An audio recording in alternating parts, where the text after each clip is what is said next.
Hi everyone, welcome to a new episode of Think About It, powered by Sonora Global. I'm Amir, as you all already know, and I have two special guests with me today who have also previously appeared on previous episodes for my existing listeners. For the new listeners, I'll reintroduce them again. We have Mr. Aaron Wong, investment advisory lawyer and Asia Pacific business expansion consultant, and Jan Chan, systems architect in professional tech consultancy and coming from the Asia AI Association. So how are you guys doing today? Hi. We're doing good. Today we're doing an interview on the Sunday. And It's the only day you were feeling free, good. sir. Yeah, okay, cool. Now, how are you doing today, Jan? Great to be here in JB. I went across the causeway. Both of them have traveled a long way to do this for me. Yeah, we're doing this in JB, guys. For this is the first episode that's being done in JB itself. So, hi from JB.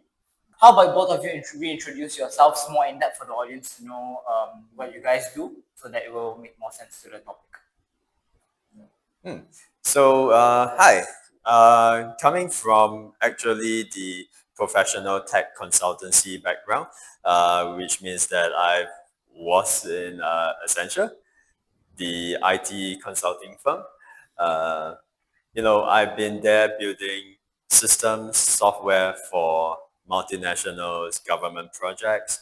Dealing a lot with enterprise systems, end-to-end solutioning, as well as doing the full stack development.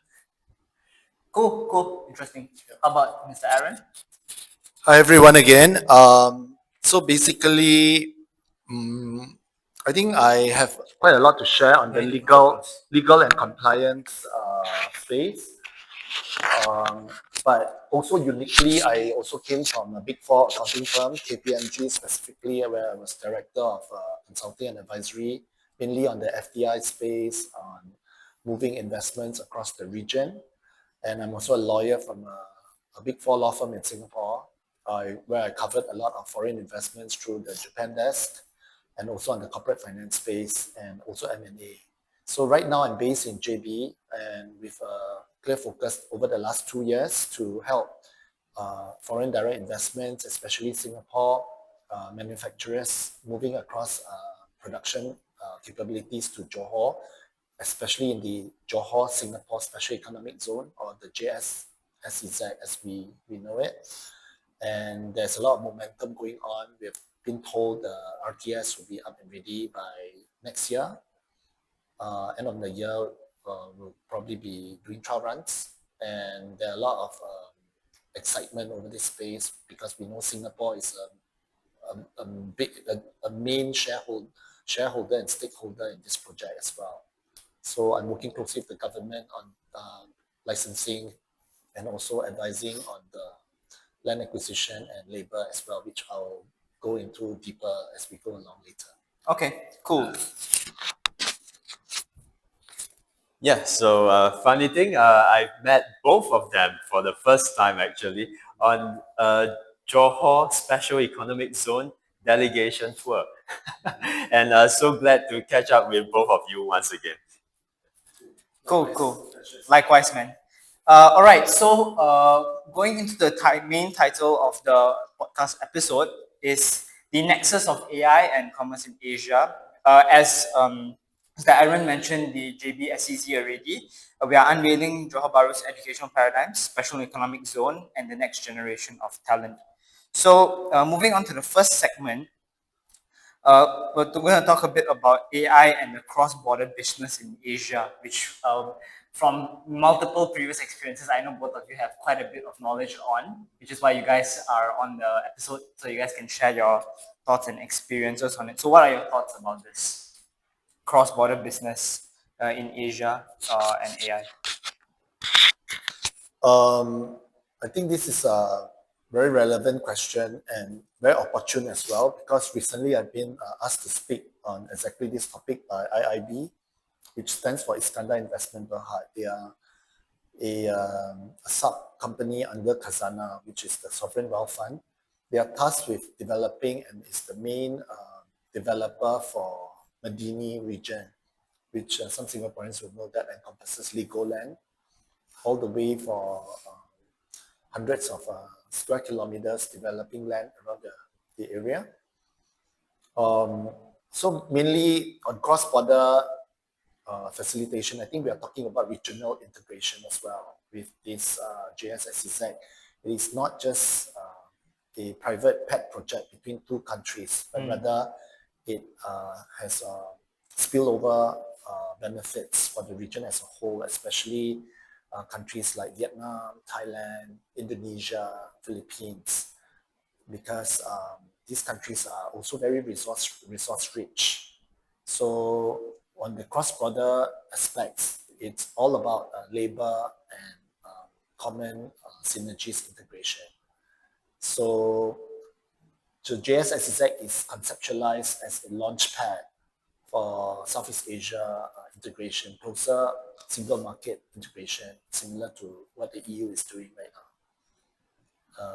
So maybe Jen has some views on this as well. So I just want to say that like I'm a Singaporean my whole entire life. So, coming from Singapore, we do see a lot of problems with getting stuff done. And I think the one biggest factor is, of course, the cost of business. And, Singapore is a financial hub. But then the finances that are coming into Singapore, I think, is much more well spent investing into the region. First of all, Singapore is quite a small island, and we don't have the capacity to build up so much. Which Malaysia has more space for. Definitely. So, and the cost of business is also rent is high, salaries are high, raw materials are high because Singapore don't produce our own raw materials. To actually set up entire supply chains in Singapore, that's completely off the table, not feasible.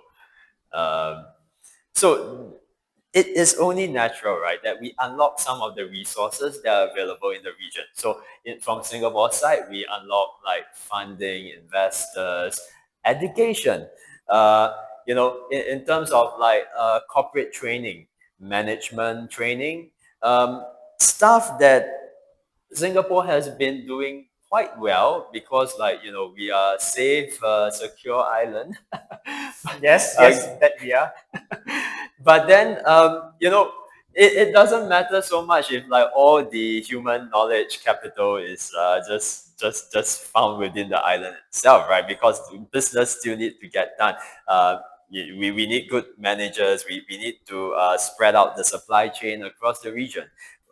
I think what Jen is trying to convey is there has to be a regional integration of supply chain management where resources are integrated into a platform regional wide. As well. But secondly, as well, on the education side, when I talk about regional integration, there's also a large concentration of educational institutions in Malaysia. Namely, a lot of them are from the UK, such as University of Reading, there's Southampton, and there's Sunway Taylors as well, which does a lot of training programs with Australia, America, and European educational institutions. That many are also attracting many students from all across Southeast Asia, including even Singapore, because it is more cost effective, for example, to do 1 year in Malaysia and then 2 years or 3 years overseas. And hopefully this can get accreditation from the various professional organizations across Southeast Asia. So when we talk about this, how tech and regional integration affects education, that is also a large dilemma that is being entertained now with technology playing a key role and how AI is helping to transform the marketplace. So much so that many graduates are actually having a lot of stress and even worries about their future job security by the time they graduate. That's actually what the next segment is going to be about. So we will cover more deeply into that. Yeah. So Aaron has thankfully shared some insights into how AI plays into the regulatory, operational, and strategic cross-border expansion.